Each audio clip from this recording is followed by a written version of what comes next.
भाइयों और बहनों, हमारी सरकार एमपी में आधुनिक इंफ्रास्ट्रक्चर पर भी उतना ही ध्यान दे रही है। कांग्रेस सरकार के 10 वर्षों में एमपी को रेलवे के विकास के लिए जितना पैसा मिला, आज हम उसे 24 गुना ज्यादा पैसा एमपी के लिए भेज रहे हैं। 24 गुना ज्यादा। आज भी मैंने करीब 3,500 करोड़ रुपए की रेल परियोजनाओं का लोकार्पण किया है। 3,500 करोड़ रुपए की लागत के नेशनल हाईवेज का भी आज लोकार्पण हुआ है।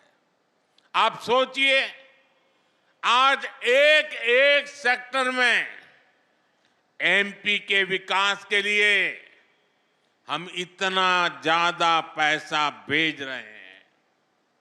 वो कौन से इलाके थे जहां रेल की, सड़क की, बिजली की, रोजगार की सुविधाएं नहीं पहुंचती थी?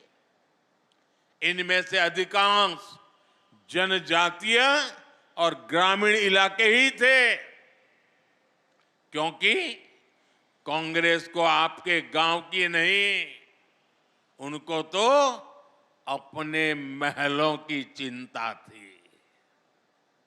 कांग्रेस ने इन इलाकों की जो उपेक्षा की, उनके बनाए गड्ढे भरने के लिए आज हम पूरी मेहनत से काम कर रहे हैं।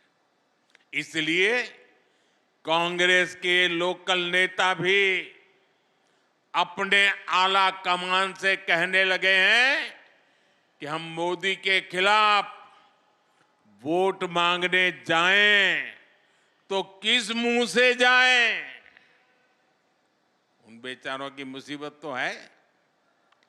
जो नेता अब पार्टी में थोड़े बहुत बचे हैं, उनमें भी कोई अब जिम्मेदारी उठाना नहीं चाहता है।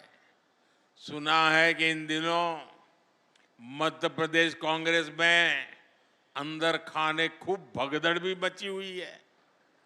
जनता की उपेक्षा करने वालों का यही हश्र होता है। कांग्रेस अब अपने पापों के दलदल में फंस चुकी है। वो उससे निकलने की जितनी कोशिश करेगी, उतना ही और धंसेगी। साथियों, आज इस अवसर पर मुझे आपको कांग्रेस की साजिशों से भी आगाह करना है। अपनी हार सामने देखकर कांग्रेस और उसके साथी अब अपने आखिरी दांव पेच इस्तेमाल करने में लग गए हैं। कांग्रेस और उसके दोस्तों की दो ही ताकत है।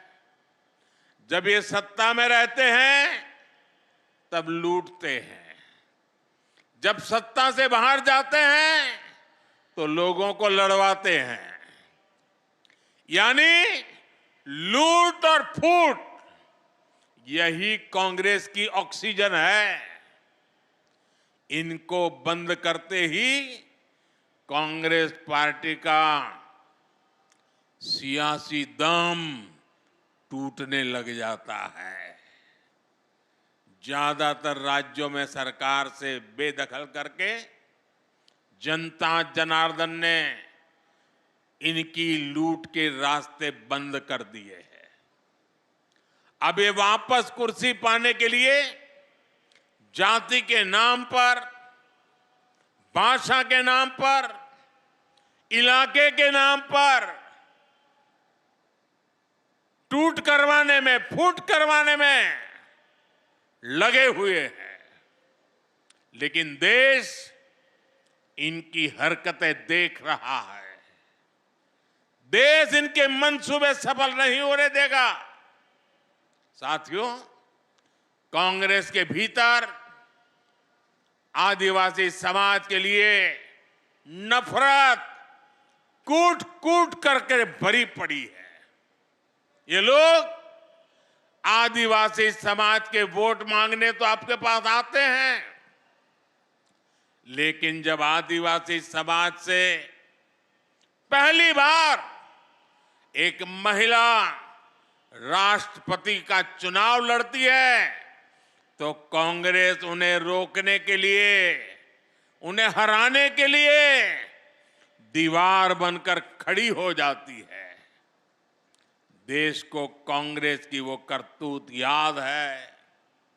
चुनाव आने पर ये लोग बड़ी बड़ी घोषणाएं तो करते हैं, लेकिन मोदी जब हर गरीब के लिए, दलित, पिछड़ा, आदिवासी के लिए पक्के घर बनवाता है तो ये मोदी को गालियां देते हैं। मध्य प्रदेश में डबल इंजन सरकार ने करीब 45 लाख परिवारों को पक्का घर दिया है। 65 लाख से ज्यादा परिवारों को पानी के लिए नल के कनेक्शन मिले हैं। बीच में जितने दिन इनकी सरकार रही, इन्होंने गरीबों तक ये लाभ पहुंचाने से रोकने के लिए हर संभव कोशिश की थी। एमपी के लोग उनके वो पाप भूले नहीं हैं। तालवाड़ा बांध परियोजना के पूरा होने के बाद झाबुआ, रतलाम और धार के हजारों गांवों को पानी पहुंचेगा। इन कामों के लिए इस क्षेत्र के लोगों को, यहां के मेरे आदिवासी भाई बहनों को इन कामों के लिए दशकों तक इंतजार करना पड़ा। लोग ये बातें भूलते नहीं हैं। कांग्रेस के लोग समझ लें, ये मेरे आदिवासी भाई बहन समय आने पर हिसाब चुकता कर देते हैं और पक्का चुकता करते हैं। जनता ने कांग्रेस को जो जवाब अब तक दिया है वो तो अभी ब्याज का जवाब है। कांग्रेस का पूरा हिसाब तो अभी बाकी है।